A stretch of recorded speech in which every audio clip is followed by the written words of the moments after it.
Okay, तो we were on this slide. उन्होंने अलग अलग प्रकार के आमेयिक प्रयोग बताए हैं। आमेयिक प्रयोग मतलब उस ज्वर में कोई पर्टिकुलर उस डिसीज में अगर कोई पर्टिकुलर कंडीशन आ जाए तो जो चीज से आराम होता है उसको आमेयिक प्रयोग बोलते हैं। जैसे अब पहला योग देखो कि अगर ज्वर के साथ श्वास काश शिरोवेदना और पार्श्वशूल आ जाए, तो यहाँ पर ज्वर है और ज्वर के साथ ये बाकी सब जो हैं ये उसके या तो कॉम्प्लिकेशंस हैं या तो उसके साथ उत्पन्न होने वाले सिम्टम्स हैं। ज्वर का सिम्टम क्या है? ज्वर का सिम्टम है देहेंद्रिय मनसंता। लेकिन उसके साथ अगर ये भी सिम्टम्स आए तो हम जो दवाई देंगे उसको आमेयिक प्रयोग कहते हैं। पंचमूल वाला दुग्ध जो है वो यूजुअली ज्वर में नहीं दिया जाता, लेकिन अगर ज्वर में श्वास काश शिरोवेदना और पार्श्वशूल आ जाता है तब उसका वर्णन या तब उसका उपयोग किया जाता है। आमेयिक प्रयोग स्पेसिफिकली इंपॉर्टेंट क्यों होते हैं? उसके दो रीजंस हैं। आमेयिक प्रयोग स्पेसिफिकली इंपॉर्टेंट इसलिए होते हैं क्योंकि अगर आप एक या दो आमेयिक प्रयोग एग्जाम में लिख दो तो एग्जामिनर को लगता है वाह, क्या क्या स्टूडेंट है, राइट। तो इसमें आमेयिक मतलब स्पेसिफिक कंडीशंस का भी इसको ज्ञान है। दूसरा आमेयिक प्रयोग इसलिए है क्योंकि बहुत टाइम ऐसे होता है कि जैसे पार्श्वशूल है, प्लूरसी, तो पार्श्वशूल में ज्वर आना। अब यहाँ पर ध्यान रखने की चीज ये है कि सभी सिम्टम्स नहीं आएंगे। हाँ, मतलब शिरोवेदना पार्श्वशूल का श्वास एक ही पेशेंट में सभी सिम्टम्स दिखें ऐसा कोई जरूरी नहीं है। लेकिन अगर पार्श्वशूल के साथ कास है और ज्वर आ रहा है which is there in dry और वेट प्लूरसी, ड्राई और वेट प्लूरसी में अगर ये ज्वर पार्श्वशूल और कास है या फिर अगर श्वास और ज्वर है, श्वास और ज्वर है which is infected asthma, secondary asthma with secondary infection, तो अगर ऐसे कंडीशंस हैं जिसमें श्वास या ज्वर है या कास पार्श्वशूल और ज्वर है या फिर यू हैव शिरोरुजा या शिरोवेदना और ज्वर, तो ऐसे कंडीशंस में पंचमूल वाला दुग्ध काम करता है। अब आमेयिक प्रयोग पर्टिकुलरली इंपॉर्टेंट इसलिए है क्योंकि they not only give you a different aspect of treating the particular group of symptoms, but many a times आमेयिक प्रयोग also point out to a different disease। जैसे जैसे श्वास में ज्वर उपद्रव स्वरूप बताया है, श्वास में ज्वर को उपद्रव बताया है, जब बहुत श्वास हो जाए या किसी किसी पेशेंट को श्वास भी चढ़ता है और उसके साथ ज्वर भी आता है, तो ऐसे टाइम पे we are not sure whether it is श्वास और वेदर इट इज ज्वर। सिम्टम तो दोनों दिख रहे हैं लेकिन we are not sure whether it is श्वास और श्वास का उपद्रव ज्वर या फिर ज्वर और ज्वर का उपद्रव श्वास।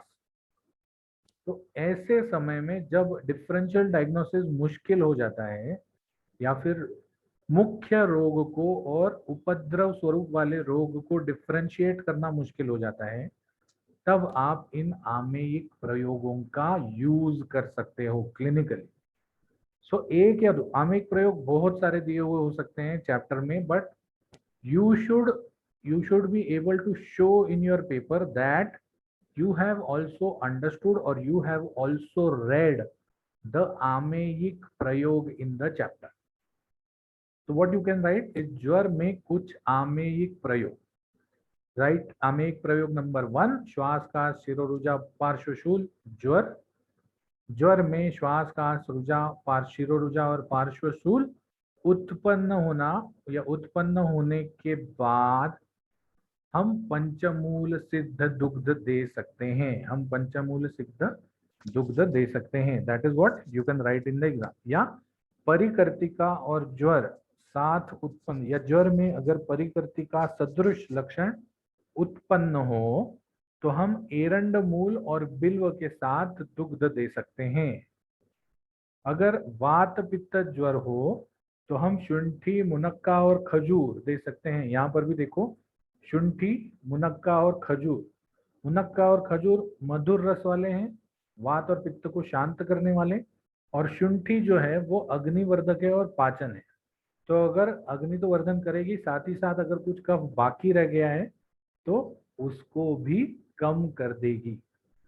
तो that is why all our subjects are related. जब तक आप द्रव्य गुण अच्छी तरह से नहीं कर पाओगे, नहीं तो लोगों को यह लगता है लोगों को यह लगता है कि द्रव्य गुण सीखने का क्या जरूरत है। द्रव्य गुण तो उसको सीखना चाहिए जो आगे जाके फार्मेसी में जाने वाला है, लेकिन ऐसा नहीं है। द्रव्य गुण में चिकित्सा का मूल मंत्र छुपा हुआ है।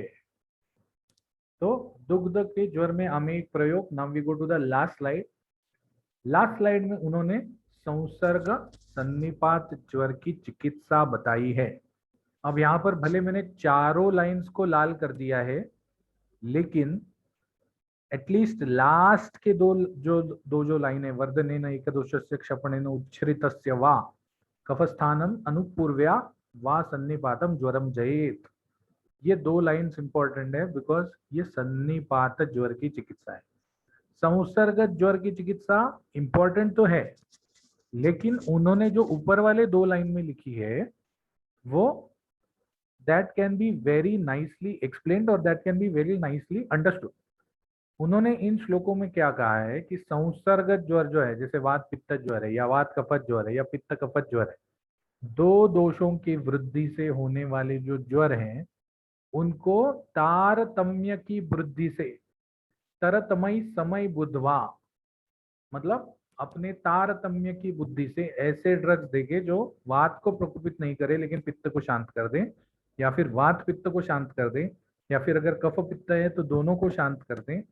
इस हिसाब से हमको अलग अलग द्रव्य यूज करके संसर्ग में जो है चिकित्सा करनी चाहिए। ज्वरान दोष क्रमापेक्षी यथोक्तई औषधैर जयेत। तो यहाँ जितनी भी दवाइयां यथोक्तई औषधई, यहाँ जितनी भी दवाइयां हमने पहले बताई हैं उसमें से जो भी प्रकार का संसर्ग है, दो संसर्ग मतलब दो दोषों की वृद्धि, सन्निपात मतलब तीन दोषों की वृद्धि, तो जो दो दोषों का संसर्ग है उन दो दोषों के संसर्ग में अपनी तारतम्य बुद्धि या लॉजिक इस्तेमाल करके आप संसर्ग वाले ज्वर की चिकित्सा कर सकते हैं। लेकिन संसर्ग वाले इसकी चिकित्सा करना क्यों इजी हो जाता है? क्योंकि जैसे वात कफत ज्वर है, तो वात और कफ में कौन सा दोष अलग, कौन सा गुण अलग है? वात भी शीत है, पित्त कफ भी शीत है, तो वहां पर हम उष्ण द्रव्य देंगे तो वात कफ ज्वर शांत हो जाएगा। वात पित्त ज्वर है, तो वात पित्त ज्वर में दोनों जो हैं वो क्या है? लघु है। वातज और पित्तज दोनों लघु हैं, तो कोई एक गुण ऐसा पकड़ के जिसमें दोनों दोषों को शांत कर सकते हैं, पॉसिबल है। But this is not possible in सन्निपातज ज्वर, क्योंकि सन्निपातज ज्वर में वात पित्त लघु है तो कफ गुरु है, गुरु दोगे तो कफ बढ़ जाएगा, वात पित्त कम हो जाएंगे। फिर वात और कफ और पित्त स्निग्ध है, वात रुक्ष है, तो अगर स्निग्ध द्रव्य दोगे तो वात शमन हो जाएगा लेकिन कफ पित्त बढ़ जाएंगे। तो इसीलिए सन्निपातज ज्वर जो है, सन्निपातज ज्वर में it is not possible to treat all three dosha together. It is not possible to treat all the three dosha together. समझ में आ गया? डाउट है किसी को? वात पित्त और कफ के ऐसा कोई गुण नहीं है जो वात पित्त और कफ में सेम है। कोई डाउट नहीं ना? ओके, तो इसीलिए सन्निपातज ज्वर की चिकित्सा जो है उसका चिकित्सा सूत्र याद रखना, यहां से वर्धनेन एकदोषस्य से यहां से याद रखना जरूरी है। या फिर अगर आप सूत्र याद नहीं रखना चाहो तो आप इसमें भी याद रख सकते हो, इसमें मतलब टेक्स्ट में या वर्ड्स में। तो सन्निपातज ज्वर की चिकित्सा में उन्होंने बताया है कि वर्धनेन एकदोषस्य क्षपणेन उच्छ्रितस्य वा कफस्थानानु कफस्थान अनुपूर्व्या वा सन्निपातम ज्वरम जयेत। तो उन्होंने दो प्रकार के ये बताए, सन्निपात ज्वर की चिकित्सा के दो प्रकार के रास्ते।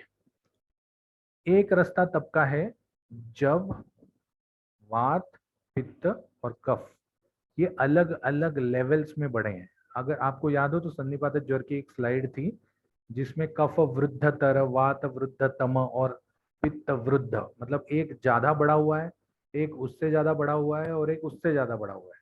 पित्त दो दोषों से बड़ा, 2 गुणों से बढ़ा हुआ है, वात 3 गुणों से बढ़ा हुआ है और कफ 5 गुणों से बढ़ा हुआ है। तो कफ सबसे ज्यादा बढ़ा हुआ है, उसके बाद वात है और उसके बाद पित्त है।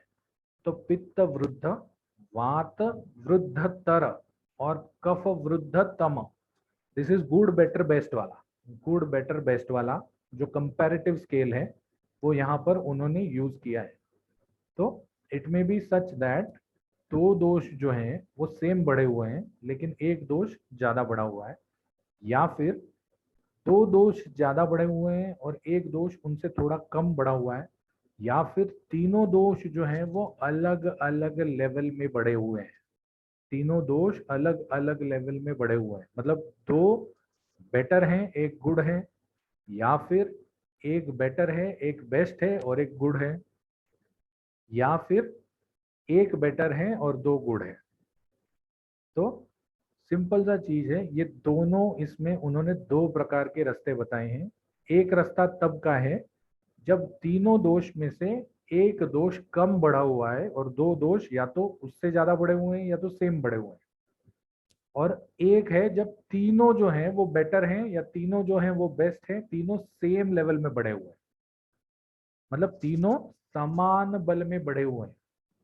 तो जब अलग अलग लेवल्स पे बढ़े हुए हैं, जब अलग अलग लेवल्स में बढ़े हुए हैं तो उन्होंने बोला है कि वर्धनेन एक दोषस्य क्षपणेन उच्छ्रितस्य वा। उच्छ्रित मतलब ज्यादा बढ़ा हुआ। तो जो दोष, एक दोष जो है जो कम बढ़ा हुआ है, भले उसको बढ़ाओ तो चलेगा लेकिन बाकी 2 दोषों को कम करना है। जो सबसे ज्यादा बढ़े हुए हैं उन 2 दोषों को कम करने में पहले टारगेट रखो। भले जो कम बढ़ा हुआ है वो कम बढ़ा हुआ है, वो थोड़ा सा और बढ़ जाएगा तो चलेगा, लेकिन जो सबसे ज्यादा बढ़े हुए हैं उनको पहले कम करो। ये समझ में आया? किसी को कोई भी डाउट है तो आप पूछ सकते हैं, बिकॉज स्टिल हैव 2 और 3 मिनट्स लेफ्ट। तो वर्धनेन एक दोषस्य क्षपणेन उच्छ्रितस्य वा, मतलब जो दोष बढ़े हुए हैं सबसे ज्यादा, अगर वात 1 लेवल पे बढ़ा हुआ है, पित्त 2 लेवल पे बढ़ा हुआ है और कफ 3 लेवल पे बढ़ा हुआ है, तो वात भले थोड़ा सा बढ़ जाएगा और तो चलेगा, लेकिन कफ और पित्त को कम करने का पूरा कोशिश कीजिए। या फिर अगर वात 1 लेवल पे बढ़ा हुआ है और कफ पित्त 3 लेवल पे बढ़े हुए हैं, तो वात थोड़ा सा 1 से 2 जाएगा चलेगा, लेकिन कफ और पित्त को 3 से 1 लाने का कोशिश कीजिए। दैट इज वर्धनेन एक दोषस्य क्षपणेन उच्छ्रितस्य वा। सेकेंड लाइन उन्होंने ये दी हुई है कि अगर तीनों 1 लेवल पे हैं या तीनों 2 लेवल पे हैं या तीनों 3 लेवल पे हैं, सभी समान बढ़े हुए हैं, तो सबसे पहले कफ की ट्रीटमेंट कीजिए। सबसे पहले कफ की ट्रीटमेंट कीजिए। क्यों? क्योंकि कफ की ट्रीटमेंट इज इक्विवेलेंट टू आर्म की ट्रीटमेंट, इज इक्विवेलेंट टू ज्वर की ट्रीटमेंट। तो कफ की ट्रीटमेंट एक बार हो जाएगी और कफ एक बार चला जाएगा तो अग्नि बढ़ना चालू हो जाएगी और वात पित्त को कम करना इजी हो जाएगा। तो इसीलिए उन्होंने बोला है कि कफ स्थानम अनुपूर्व्या वा सन्निपात ज्वर जयेत। अगर तीनों दोष सेम लेवल पे बढ़े हुए हैं तो सबसे पहले कफ दोष की या कफ के स्थान की चिकित्सा कीजिए। किसी को कोई डाउट है इसमें? क्योंकि यहाँ हमारा ज्वर चिकित्सा अध्याय खत्म हो जाता है। There are many other things left in the chapter, but we will take those other things tomorrow because they are things to be referred, they are not things to be taught. तो किसी को कोई doubt नहीं है, right? Thank you so much for attending the lecture and have a very nice day.